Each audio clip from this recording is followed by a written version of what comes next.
U.S. President Donald Trump has defended Syria's newly installed leader, Ahmad Al-Sharaa, following a deadly attack that claimed the lives of 2 Iowa National Guard members and an American civilian over the weekend. On Syria, Mr. President, on the U.S. troops killed in Syria over the weekend, why do we have troops in Syria? Because we're trying to make sure that there's going to be and remain peace in the Middle East, and Syria is a big part of it. The new leader is a strong person, and that's what you need. This is a rough part of the world, and it's been amazing what's taken place in Syria. We got rid of Assad, we got rid of other people that were really bad people and that were in the way of peace in the Middle East. You know, we have legitimate peace in the Middle East, first time in 3,000 years, and we have 59 countries backing it. And we'll see what happens with Hamas. We'll see what happens with Hezbollah. But regardless, I mean, we have countries that want to go in and clean that out if we want them to do it. But they said, in the case of Hamas, they said that they're going to disarm, and we're going to find out whether or not that's true. Hezbollah in Lebanon has been a problem. We'll see what happens there. But there is legitimate, large-scale peace in the Middle East. And if there weren't, we wouldn't have been able to make all of those deals that we've made with the various countries. They would have never been able to do that. If, for instance, if we didn't, with that B-2 bomber right there on the desk, if we didn't, of which we just ordered a lot more of the newer version, totally stealth. They could not see it. They knew it was coming. They had no idea where it was. It was pretty amazing, actually. Every bomb hit its mark perfectly, despite CNN trying to say differently. They didn't know. They just, hoped. They hoped that we didn't, but it turned out that they did. Atomic Energy Commission confirmed it. So did Iran confirm it. They got knocked to hell. But if we didn't knock out their nuclear capability, we would have never had peace in the Middle East, because you would have had a dark cloud hanging over Saudi Arabia, Qatar, UAE, and all the other countries, and they would have never, ever been able to sign an agreement. The president's comments come amid widespread shock that the U.S. is publicly defending a Syrian leader, given the country's complex history and ongoing conflict. Many analysts called Trump's remarks unusual, especially given the Syrian government's record and the presence of extremist groups operating within its borders. The U.S. military, along with President Trump, has placed blame for the attack on the Islamic State group.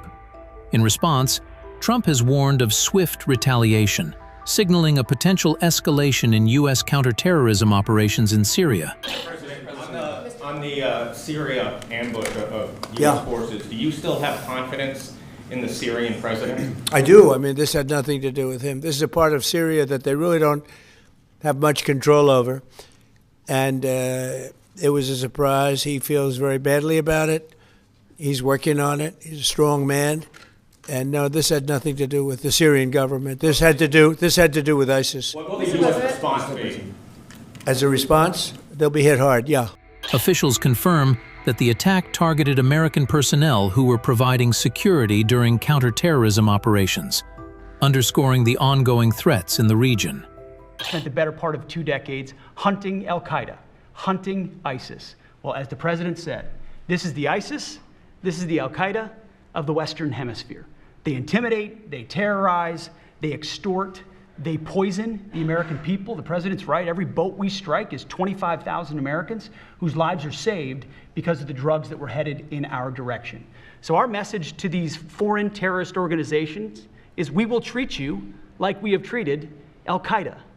We will find you, we will map your networks, we will hunt you down, and we will kill you. Trump personally hosted Al-Sharaa at the White House in November, sending shock to the world about his changing stance in Syria and gamble in the Middle East. This is men's fragrance. Yeah. This is no. It's the best fragrance. Come here, man. I have more here, sir. Okay. So what we'll do is just take that, Joe, put it in, and then the other one is for your wife. How many ones? One? Your wife. You guys, I never know. I never know. أنا أرسلت له هدايا فيها شيء أثري قديم، أول أبجدية صارت في التاريخ، أول ختم أيضا صار في التاريخ، أول نوتة موسيقية أيضا، أول تعريف الجمهورية أيضا صارت في العالم. That was made in the world. هي نسخة عن أشياء أثرية موجودة عندنا في أصولها في سأرسل الهدية للسيدة الأولى كم زوجها. Very good. Right now one. حاليا بس واحد. Syria President, sir, could you update us on your meeting? Did you come to any agreements? Say it? With the leader of Syria you Yeah. had earlier, did you come to any agreements today? Well, I've had an agreement with him. He's a very strong leader. He comes from a very tough place, and he's a tough guy. I liked him. I get along with him. The president, the new president of Syria. And we'll do everything we can to make Syria successful, because that's part of the Middle East. We have peace now in the Middle East, first time that anyone can remember that ever happening. And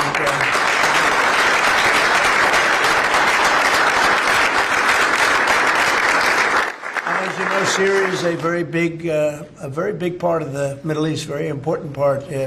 If you look back at Syria for years, they had the doctors, the lawyers, they had so many of the great intellects. It's an amazing place with great people.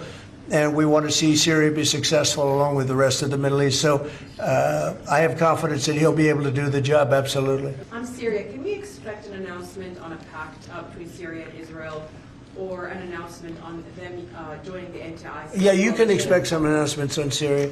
We want to see Syria become a country that's very successful, and I think this leader can do it. I really do. I think this leader can do it. And people said he's had a rough past. We've all had rough pasts. But he has had a rough past, and I think, frankly, if you didn't have a rough past, you wouldn't have a chance.